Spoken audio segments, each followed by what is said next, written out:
Vamos mentalizando Jesus nos nossos corações.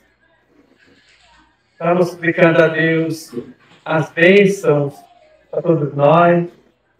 Com esse nosso sentimento de amor no coração, o nosso sentimento de gratidão por tudo, pela vida, pela saúde e até pelas dificuldades que vêm sobre nós. Também vamos dar gratidão a Deus, dar graça por tudo, porque tudo que vem sobre nós, Deus permitiu e é para o nosso bem.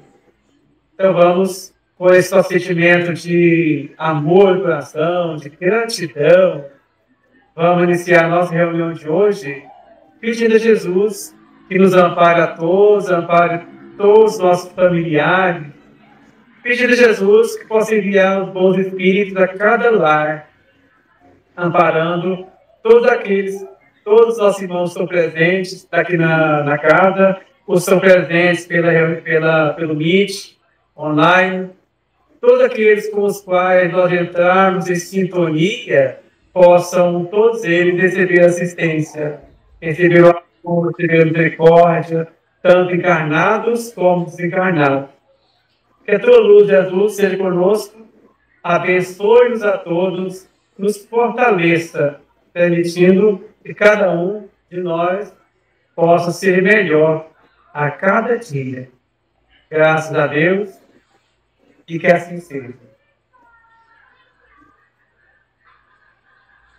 Bem, boa noite, Alane, seja bem-vinda. Oi também. Hoje nós vamos trabalhar o tema motivos de resignação do capítulo 5, que é Bem-aventurados os aflitos, né? Então, lembrando que quando se fala motivos de resignação, a gente lembra dos aflitos. E, na verdade, todos nós estamos, de alguma forma, aflitos. Porque o sofrimento está por toda parte. Por que isso? Porque nós estamos num planeta de provas e expiações. Se estamos num planeta de provas e expiações, é claro que o sofrimento está por toda parte. Porque nós não somos luz ainda. O dia que nós formos luz, nós vamos eliminando todo o sofrimento do perto de nós.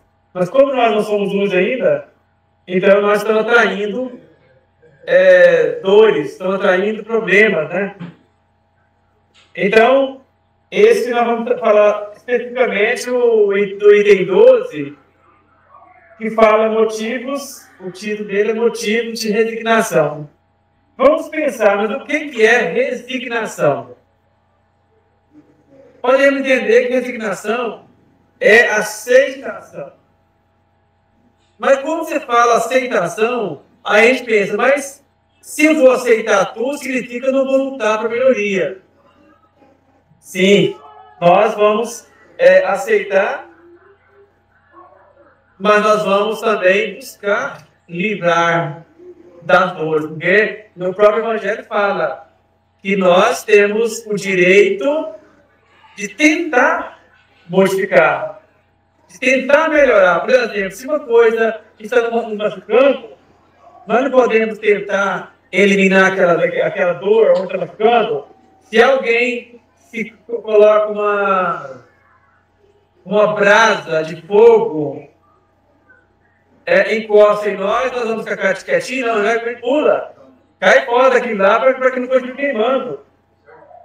Se a gente senta com a perna no lugar onde eu prego, a gente vai aceitar continuar, não, a gente vai mudar, a gente vai tentar tirar a perna daquele local, porque é isso que a busca da melhoria e a busca da felicidade. Francisco de Assis, ele diz o seguinte: Senhor, dá-me força para mudar o que pode ser mudado. Então nós estamos com muitas dificuldades, muitos problemas. Eu posso pedir a Deus força, recursos, meios para mudar o que pode ser mudado. Tem coisa que não pode ser mudada. Aí continua. Dá, então, Senhor, resignação para aceitar o que não pode ser mudado. Então, ela pede força para mudar o que pode ser mudado, mas dá resignação para a gente também para a gente aceitar aquilo que não pode ser mudado. E depois ele fala, e nos dá sabedoria para distinguir uma da outra coisa. Distinguir o que não pode ser mudado com o que pode ser mudado. Então, aceitação não significa ficar naquilo. Aceitar, resignação, não é aceitar ficar naquilo, mas aquilo que veio, que eu não tenho condição de mudar, eu tenho que aceitar sem reclamação. Nós podemos ainda ficar perguntando, nós perguntamos o seguinte, por que tantas dificuldades acontecem comigo? Por que eu tenho enfrentado tantas dificuldades? Eu já vi gente que fala assim, olha, eu acho que eu fui um daqueles que joguei pedra na cruz. Por tantas dificuldades que estão em mim. Acho que todos já ouviram alguém falar isso, já? Ouviu falar alguém falando assim, eu acho que eu joguei pedra na cruz, porque para mim nada dá certo. A gente começa a reclamar das situações. Porque as coisas ao meu redor não acontecem como eu desejo. Então, eu desejo uma coisa e nada acontece. Porque o meu vizinho está sempre tranquilo, sorridente, e eu estou em sofrimento triste. Por que disso? Quais os motivos para termos resignação? Né? Então, são questões que a gente precisa pensar. Será por que disso? Por que eu sofro e o outro parece sofrer menos? Será que sofre menos também? Talvez eu não consigo ver, né, o sofrimento dele, mas na verdade ele pode ter sofrido mais, outros sofrem muito mais que nós, alguns menos. Então,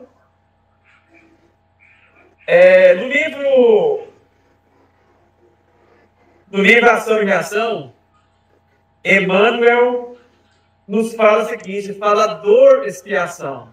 Ele fala desse tipo de dor, né?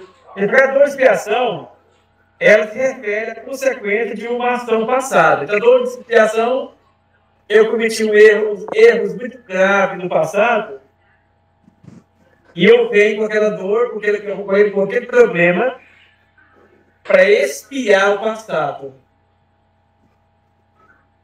Dada a nossa ignorância, nos desregramos em relação às leis de Deus e criamos o que os orientais chamam de karma, que deve ser julgado para a nossa felicidade e a nossa harmonia interior. Ou seja, quando ele fala, os orientais chamam de karma, nós chamamos de expiação também, o nome usado no meio espírita, expiação.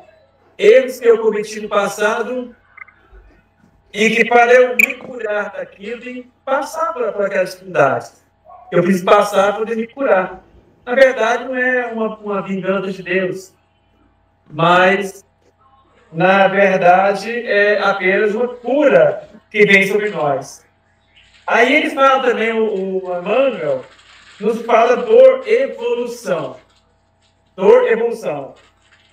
Aí ele faz a comparação, porque na dor e expiação sofremos porque cometemos um deslize com relação à lei natural. Então, na dor e expiação, fala antes, é um deslize do nosso passado, aí vem a consequência para a gente, dali pela lei de ação e reação, vem a consequência. Agora ele fala que na dor e evolução, não sofremos por castigo, mas porque queremos evoluir. Então, na dor e evolução, embora eu não tenha aquela dívida, mas lá no plano espiritual, mesmo não tendo, eu peço uma carga mais difícil para eu passar. Porque eu sei que eu preciso evoluir, preciso crescer. Aí, vem o sofrimento, vem as dificuldades, né? Na verdade, não é uma punição. Então, é oportunidade que Deus nos envia. Aí tem a dor auxílio, que o Emmanuel também chama-se. Essa dor já é mais voltada para o sentido corretivo, pois os nossos equilíbrios são tantos que muitas vezes precisamos ficar num leito de dor por anos e anos meditando em nossa situação. Então, essa é aquela dor que o objetivo dela é a gente corrigir. Eu preciso me corrigir de erros que eu fiz que eu não quero fazer mais agora. Então, vem essa dor. E todos esses tipos de dor, na verdade, são dores bênção. O próprio Evangelho fala que a dor é uma bênção que Deus nos envia. Lá fala assim, que envia aos eleitos. Ou seja, a todos nós, quando vemos as dores, as dificuldades, nós podemos parar e pensar, graças a Deus, que essa veio para mim para me auxiliar a crescer. Para sabermos o motivo da nossa dor, não é necessário fazermos uma regressão à vida passada. Porque às vezes eu quero fazer uma regressão para saber por que da minha dor. Já sabe. Já sabemos.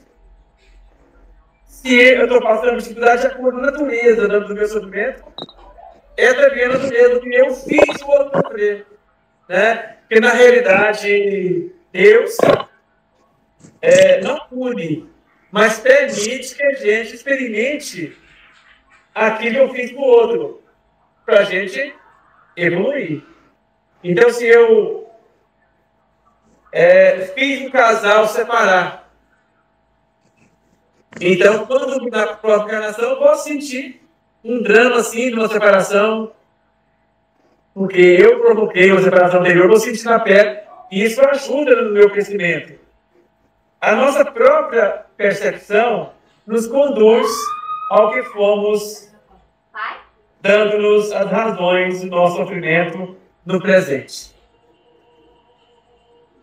No Evangelho, fala o seguinte, aí o texto, de acordo com o Evangelho, no item 12, fala assim, o homem que sofre assemelha-se a um devedor de avultada soma a quem o devedor diz, se me pagares hoje mesmo a 100ª parte do seu débito, quitar-te-ei o restante e ficarás livre. Se não o fizeres, atormentar-te-ei até que pagues a última parcela. Então, quando o nosso sofrimento vem, vamos lembrar que nós estamos pagando só uma 10ª parte. Então, não estamos pagando o que eu fiz. A misericórdia de Deus é tão grande que ela não cobra tudo que eu fiz. Porque Deus é misericórdia. Então, quando eu estou sofrendo e pensando, Deus não me ouve. Deus não está comigo. Está muito mais do que eu posso imaginar. Porque se eu não estivesse, as minhas dores seriam 10 vezes mais. Mas como Deus é amor, Deus é misericórdia, Ele abranda, né? Não se sentiria feliz um devedor por suportar toda espécie de privação para se libertar pagando apenas a 100ª parte do que deve? Em vez de se queixar do seu credor, não lhe ficará agradecido? Você faz uma comparação, estou com uma pessoa que eu devo a ele 100 mil reais. E ele fala para mim, olha, Maurício, você muito tempo que tem de cobrar e você não me paga. Então agora eu vou fazer uma redução com você. Eu vou te cobrar só 1.000. Mas eu quero agora. Se você não pagar esse 1.000 agora, eu vou continuar te cobrando para sempre. Mas agora você paga 1.000, você quita. Qual o devedor que não fica feliz? Vai lutar, vai atrás, vende uma coisa que seja bem importante para conseguir ter 1.000 reais, poder ficar livre dos 100 mil. Então fala aqui, o Evangelho fala que Deus faz assim. Então, nós podemos ficar, muita gratidão a Ele por tudo isso, né?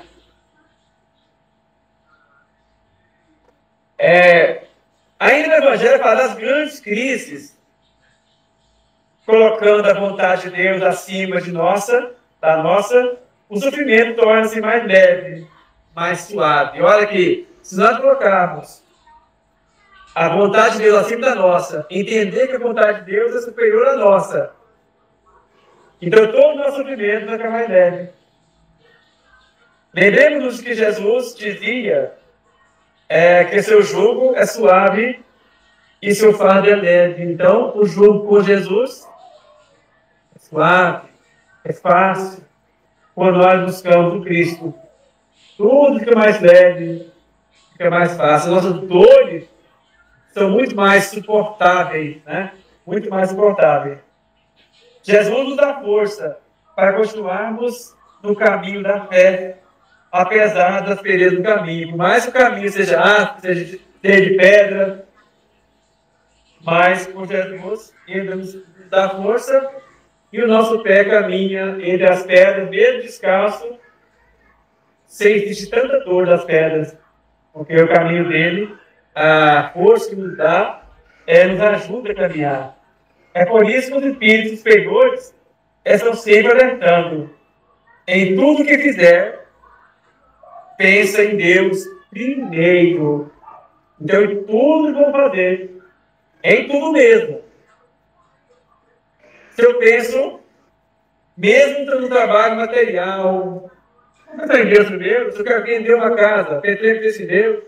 Se eu quero fazer uma visita a uma família, pense primeiro, pensar em Deus. Se eu quero fazer uma atividade lá no bairro tal, eu pensar primeiro em Deus.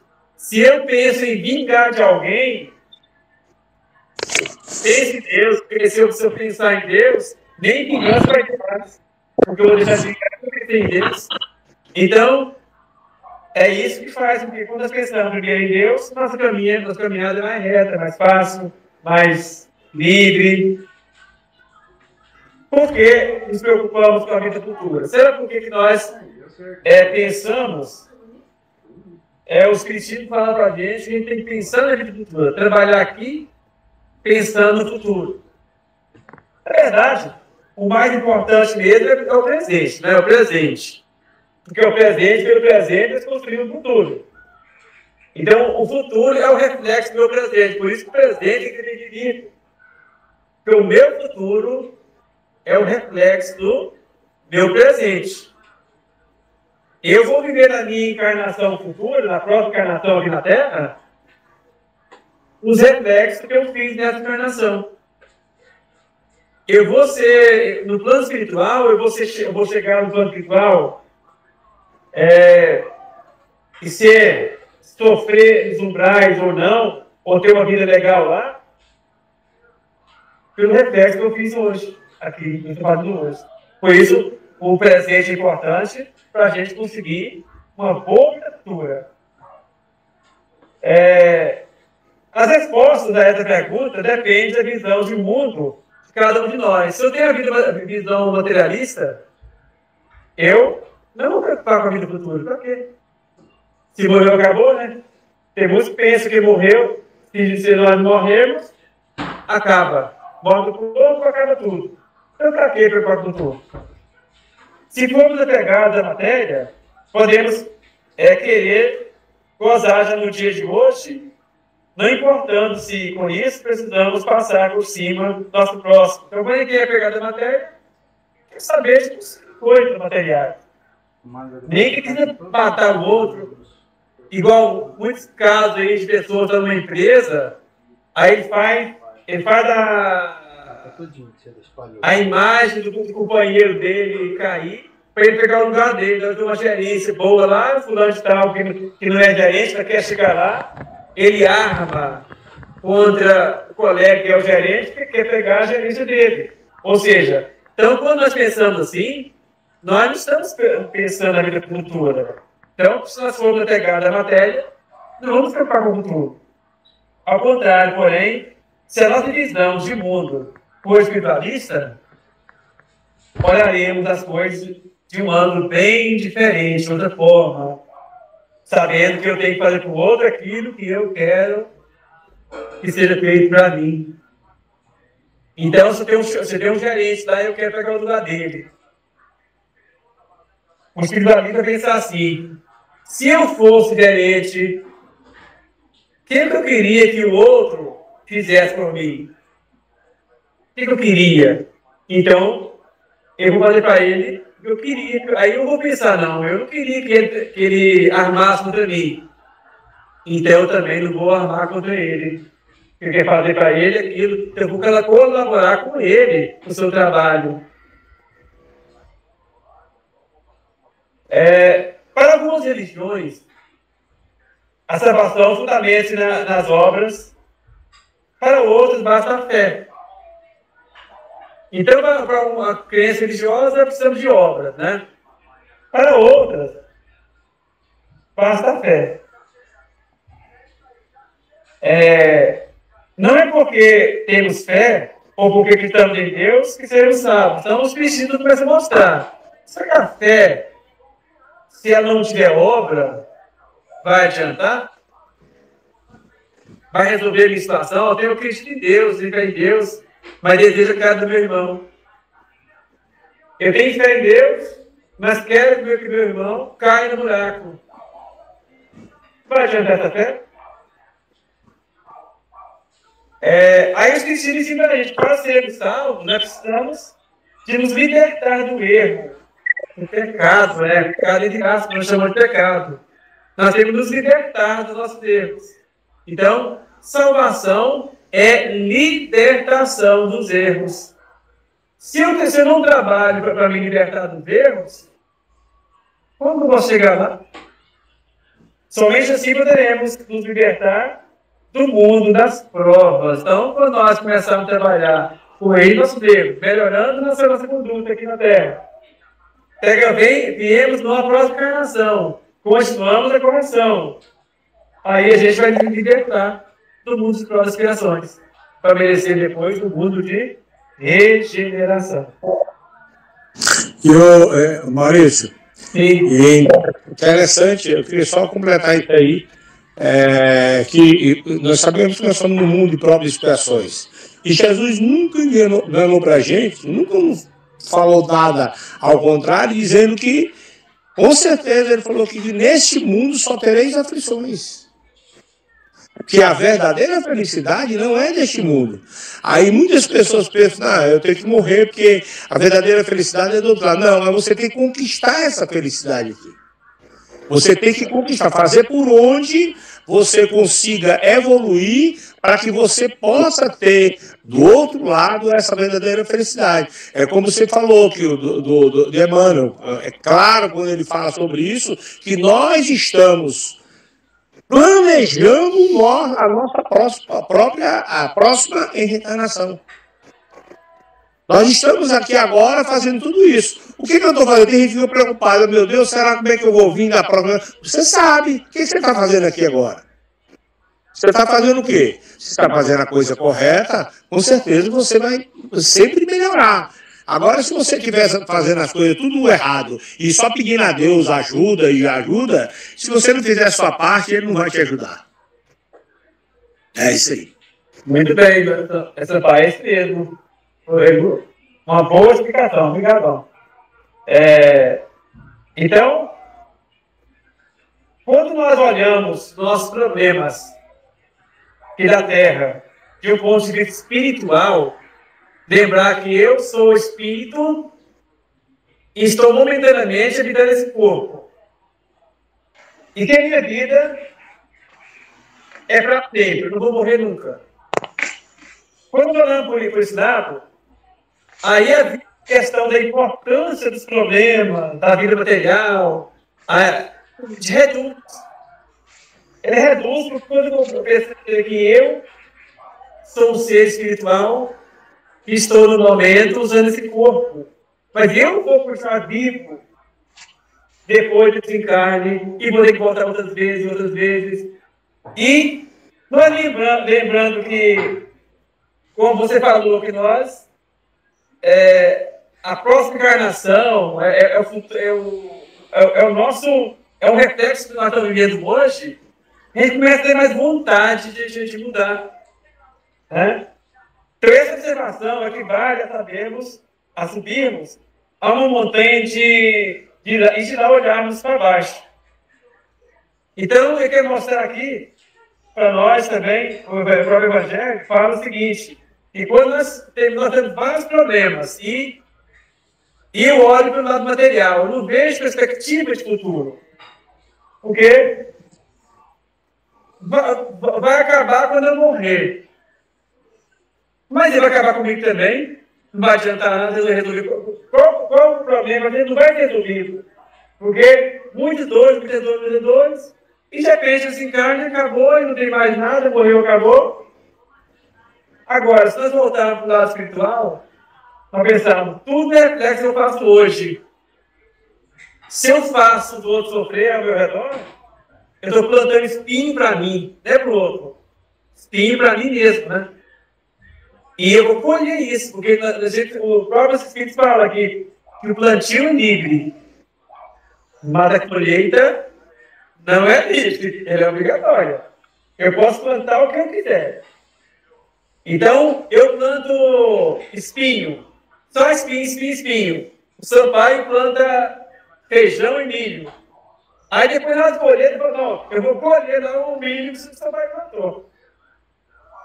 Não. Você vai colher o espinho que você plantou. Você plantou um espinho? Então cada um colhe o que plantou.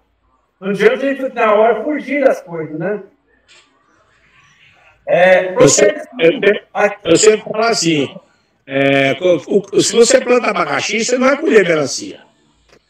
Você vai colher abacaxi. Então, se você planta o bem, você não vai colher o mal.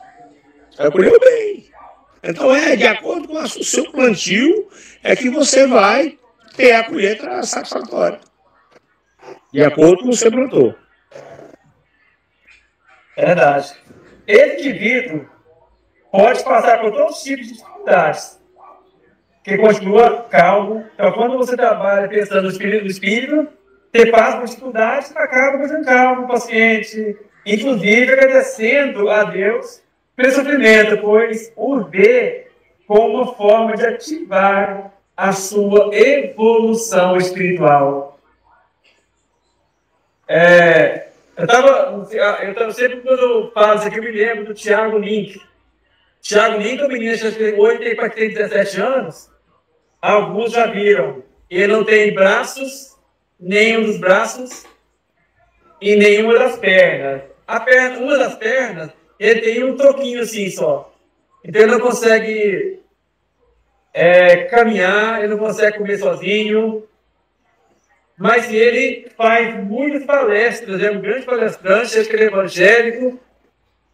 E ele só fala de amor.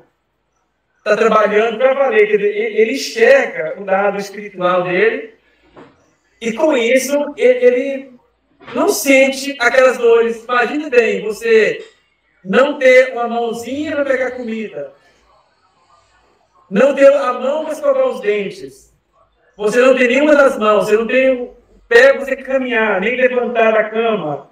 Ele mesmo está falando o dia que quando ele descobre, está fazendo frio, é gaúcho, né? Região que faz muito frio, geralmente. Aí quando descobre, ele tem um aparelhinho lá no cama dele, que ele coloca o queixo dela aqui assim, e a mãe dele soa lá no quarto do pai dele, da mãe dele, e ela vem e cobre ele. E ele só é alegre, o tempo todo alegre. Por quê? Porque ele está enxergando o lado espiritual, ele não está pensando só na matéria. Porque se pensando na matéria, imagina, você não tem braço, não tem perna. Gente, qual vida seria se a pessoa pensa no material?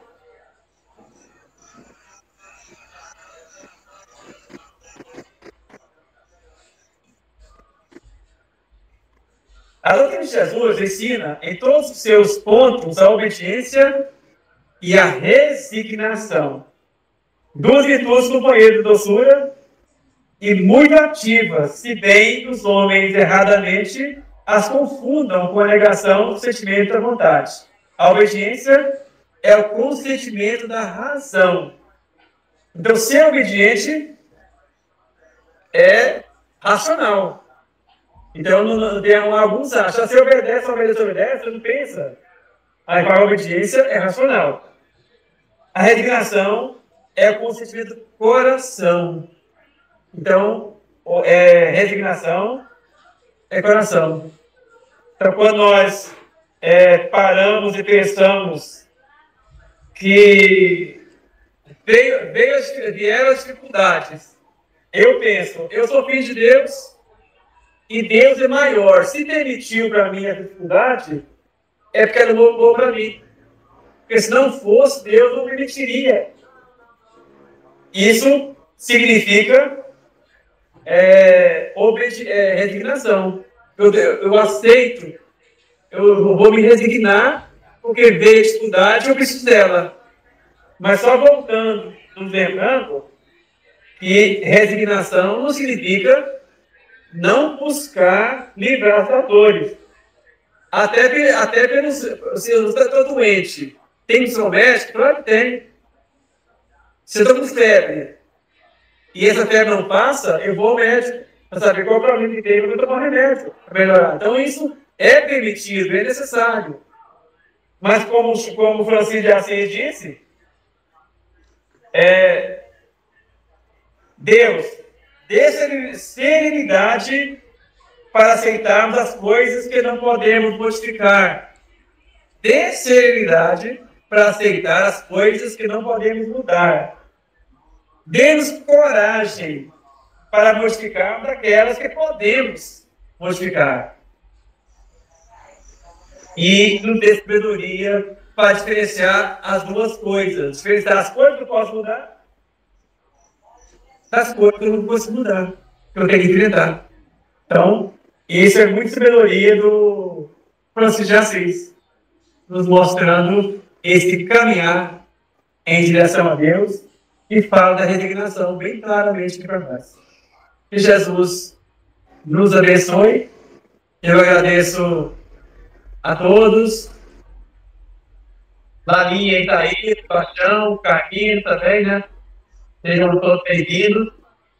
E que Jesus possa abençoar cada um de nós, abençoar todos que estão aqui presentes na casa, como estão presentes pelo aplicativo, que Jesus possa iluminar o nosso coração. E agora eu passo a palavra para o nosso irmão Odilon,